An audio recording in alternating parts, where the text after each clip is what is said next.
বেশ কিছুদিন পরের কথা। টুনটুনিদের গাছের পাশ দিয়ে হেঁটে যাচ্ছিল একটি ছোট্ট খরগোশ।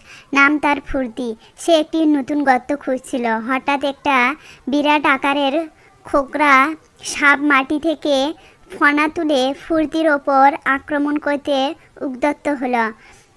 ফুর্তি ভয়ে জমে গেল। ঠিক সেই সময় কালু সেই খাবারের সন্ধানে অন্য পথে যাচ্ছিল।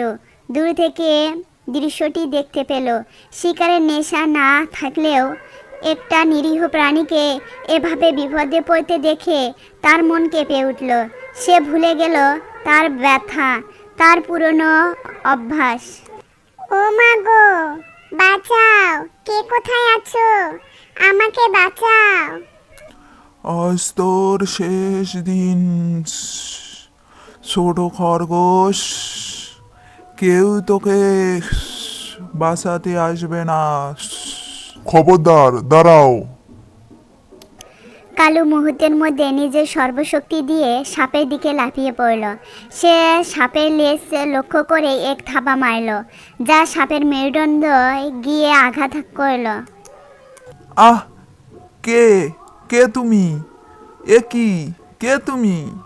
আমি এই বনের রক্ষক। দুর্বলদের ওপর আর অত্যাচার চলবে না। দূর হ এখান থেকে। সাপটি ভয়ে সেখান থেকে দ্রুত পালিয়ে গেল।